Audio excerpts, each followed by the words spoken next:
퇴사를 하고 동부춘동 최고 좋은 트럼프 17층에 실업수당으로 월세 내면서 전망 좋은데 월세가 입니다. 죽으나 사나 해보자. 거기서 대박이 났죠.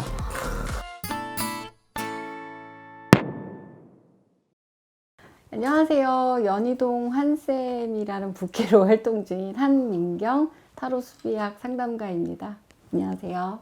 한국 사람들 참 점을 좋아하잖아요. 네네. 네, 저도 참 좋아했어요. 점을 많이 보고 다녔더니 네. 점쟁이가 되더라고요. 역시 저도 가장 많이 집중적으로 하는 상담이 커리어 상담인데 네. 자신의 에너지와 돈과 시간을 어디에 가장 많이 쓰느냐가 적성이 될 확률이 상당히 높거든요.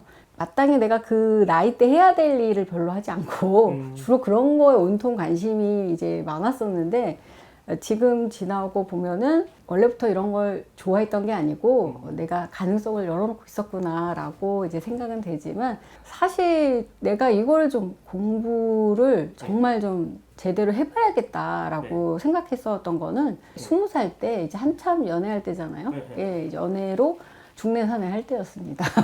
저도 그런 시절이 있었네요. 네. 지금은 연애 상담 못 봐요. 이해가 안 되더라고. 근데 그 당시에 많이 보러 다녔었던 것 같아요. 이 남자가 나의 운명이냐.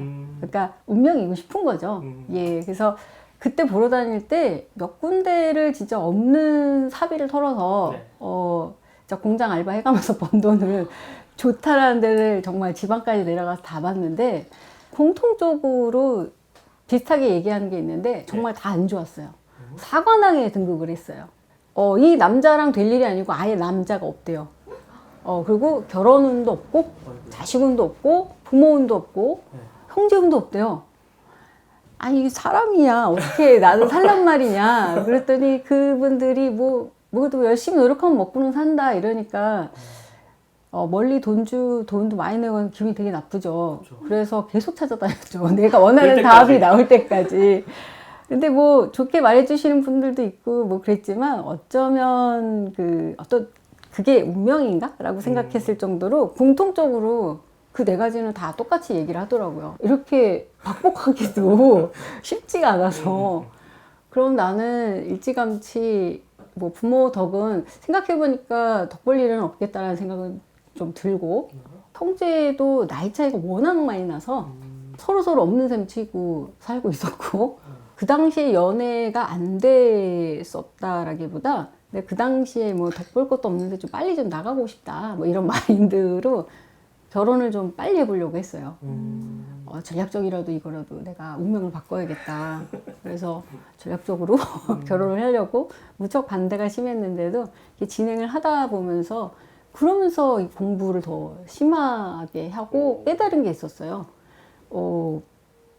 운이 없는 게 아니고 운이 필요 없는 게 아닐까. 그래서 결혼식 3일 전에 깼습니다. 네, 집을 나오려던 목적이고 뭔가 탈출하고 싶고 도피하고 싶었던 목적이었는데 왜냐면 어딘가 기대야 된다고 생각했던 것 같아요. 학교든 학벌이든 뭐든 이런 것들이 가정 형편으로 이제 무너지면서 아무데도 기댈 데가 없다 이런 생각이 드니까 그러면 지금 뭐 하세요? 그럼 예 주부예요 이러면 상큼하잖아요. 그래서 그러려고 했는데 그러다가는 내가 어디를 나왔는데 어느 속으로 들어가는지를 제가 이제 미래가 보이더라고요.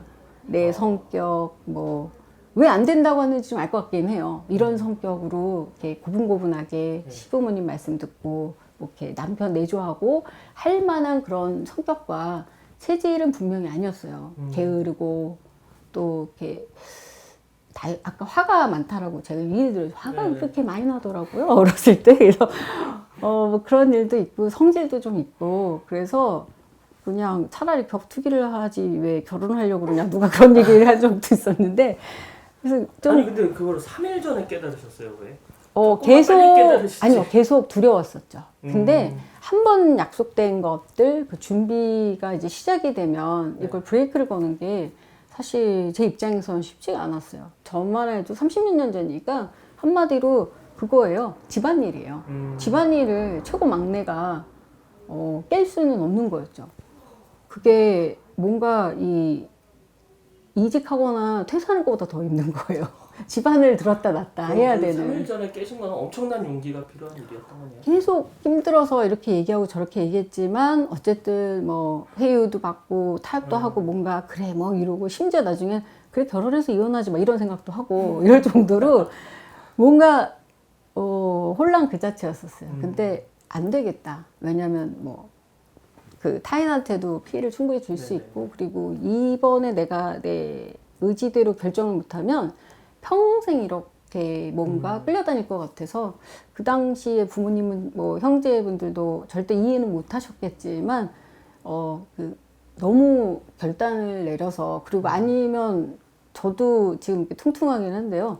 스트레스를 받으니까 살이 많이 빠지더라고요. 그러니까 어느 날 보니까 애가 막 반쪽이 되어 있고 온갖 병이 생기고 그러니까 너무 스트레스를 많이 받아서 안 되겠다. 저러다가 애가 죽겠다. 그래서 이제 그렇게 됐는데 뭐 그 상대방한테는 되게 미안하고 뭐 그렇지만 그분도 만만치 않게 집을 나오셨고 싶던 건 아닐까 이런 생각인데 그때 깨달은 게 어쩌면 그 당시부터 운이 없다라는 게 분명히 팩트는 맞아요. 네. 왜냐면 제가 부모님한테 뭘 얻어서 뭘 시작한 것도 아니고 거의 이제 옛날 부모님이시니까 사랑은 주는데 돈은 참 못 주겠다 이러신 분들이셔서 그래서 사랑은 오지게 받고 컸는데 뭐 이런 거 있죠. 아빠 어학연수 가고 싶어요. 그치 요즘 글로벌 시대에 영어 해야지. 그래서 얼만데 왜 나한테 말하지? 막 나 응원할게 막 이러는 분이시고 그래서 응원을 되게 받았죠. 네. 그래서 어떻게 하든 영어를 공부하면 되지 돈이 꼭 필요한가? 막 이러면서 그게 문제라고 그러시더라고요. 아버님이 저한테. 네. 너는 돈이 있어야 뭐가 된다고 생각하는 게 문제다. 되게 창의적이 되더라고요. 돈이 없으면 그러면 이걸 어떻게 할까? 그래서 뭐 부모님한테 뭘 받는다라는 건 뭐 애시당초 뭐 포기를 했고 네. 형제에 대해서는 나만 안 괴롭히면 정말 땡큐고 일단 지금 와서는 뭐 파혼이지만 그 당시는 7년간 남의 결혼식을 못 갔어요. 재수없다고. 아이고. 네. 요즘하고 다른 정말 이게 6.25 때 얘기가 아니에요. 거기다가 아무것도 없는데 제가 청주 한시인데 집안이 또 되게 중요한 그래서 그런 어떤 수모도 있었지만 뭐 당분간은 결혼은 힘들 것 같고 그리고 그렇다면 뭔가 남편이 월급을 받아주는 생활을 하기는 쉽지 않을 것 같고 네. 내 커리어를 좀 쌓아야겠다. 그리고 뭐 자식이야 뭐 있어도 그만 없어도 그만이지만 뭐 있으면 있을 수 있겠지 뭐 이러고 네네. 하나의 이제 희망을 갖고 취직을 원래는 그림을 그리고 싶었는데 포기를 하고 이제 취직을 해요. 취직을 해서 결혼을 하면서 이제 많은 돈을 썼을 거 아니에요. 네, 그래서 이제 부모님께 이제 그걸 또 갚으면서 취직을 하면서 깨달았었던 게 일을 한다라는 거가 사실 되게 낯설었죠. 그동안은 학교도 중퇴를 하고 가지가지 다양한 일을 전전긍긍하면서 어떤 정기적으로 조직 생활을 한다라는 게 나한테는 맞지 않는다. 나는 참으로 자유로운 영혼이다라고 생각하고 뭐 피스 맨날 이러고 무드스타 이런 데 가서 있었는데 이제 크리스천 계통 또 직장이었어요. 막 큐티하고 막 이러는 데였었거든요. 그래서 거기서 다니면서 상당히 이제 많은 걸 배웠었던 게 조직 생활이라는 거, 인간관계라는 거, 그리고 커리어를 어떻게 좀 쌓아야 되는지. 네. 왜냐면 일단은 남편 복이 없다라는 건 확실하게 깨달았기 때문에 그렇다면 내가 이 복이 필요 없으려면 내 어떤 커리어 복이라도 있어야 되지 않을까. 그래서 네. 복이 드물게 되게 열심히 살았었던 때가 그 직장 시절이었던 것 같아요. 예. 근데 재밌는 거는 커리어라는 거에 대해서 고민을 많이 하면서도 네. 요즘은 N잡이라고 그러면 대부분 다 알아들으시잖아요. 근데 그때는 이제 부업이라고 그러면 정말 찢어지게 가난한가 보다. 뭐 빚이 있냐? 또 뭐 대출 받았냐? 뭐 사채 있냐? 뭐 이러는 얘기를 들을 정도였는데 저는 그때도 이제 좀 흥청망청하는 타입이어가지고 화가 많아서 그래서 그 당시에 심각한 게 나왔습니다. 신용카드라는 게 막 만들어질 때였어요. 그때 빚을 많이 져가지고 그냥 쓰면 되는 줄 알았더니 갚아야 되더라고요. 너무 경제관념이 없었는데 그러니까 직장 월급으로 도저히 감당이 안 되는 거예요.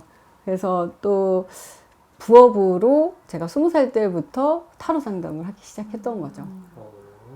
그러니까 공부하고 친구들하고 놀고 뭐 이런 정도는 이제 어렸을 때부터 관심이 좀 했는데 있으셨으니까. 예, 저 초등학교 2학년 때부터 했어요. 예.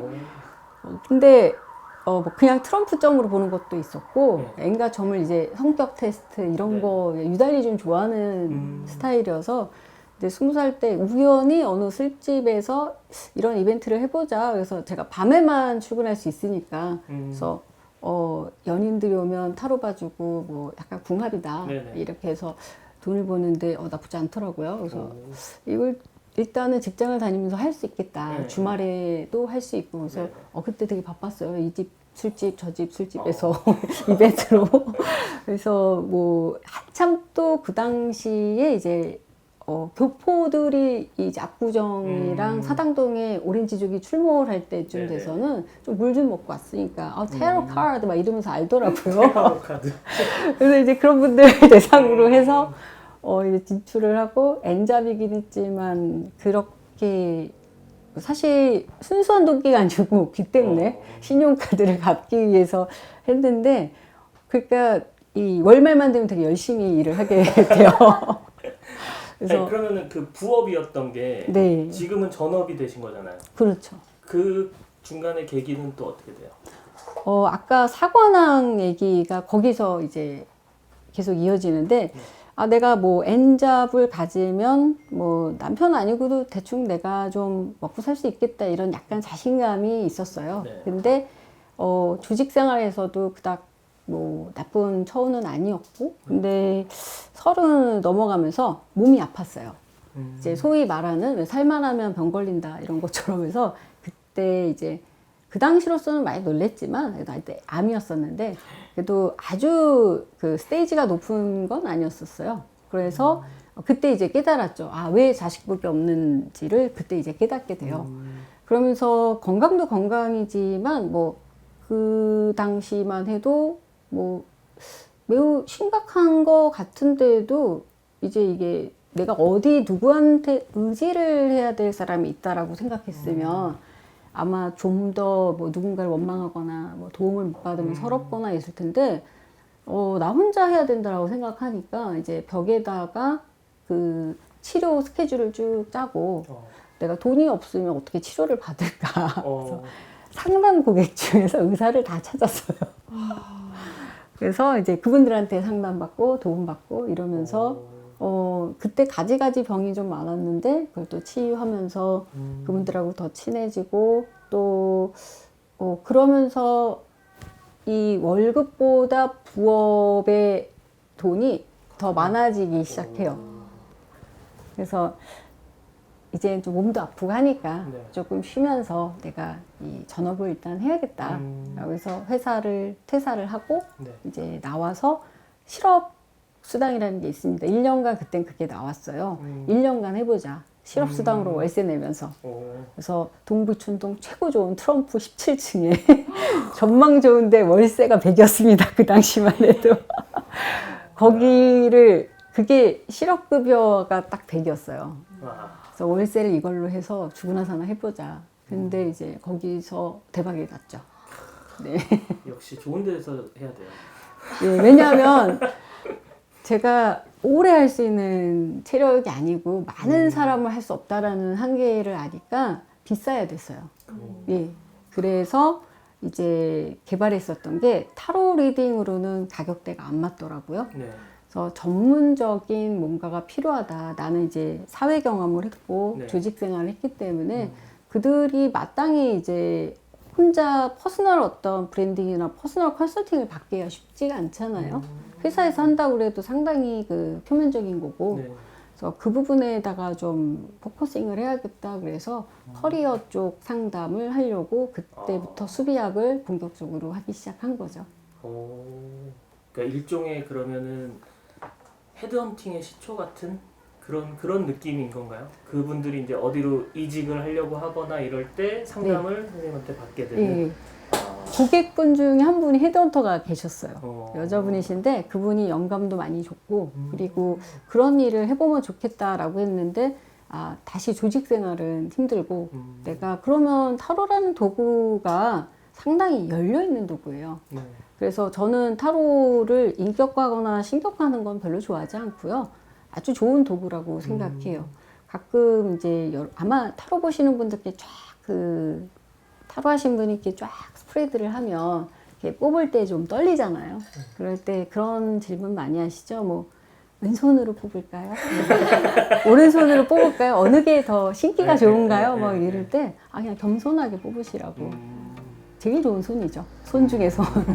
왜냐하면 내가 선택한 걸 내가 따르겠다라는 게 내 선택을 존중한다라는 의미예요. 그러니까 나를 낮춘다라는 게 겸손이 아니고요. 타인의 이야기나 타인의 상태를 존중한다는 게 겸손이거든요. 그래서 겸손하려면요, 자격이 있어야 돼요. 아무것도 없는데 겸손할 수는 없어요. 그러니까 거장끼리는 서로 겸손할 수 있어요. 그러니까 이분도 절박하시고 네. 나도 돈이 절박하고 그러니까 겸손해지죠. 무엇이든 만족을 시켜드리겠습니다. 이런 마인드로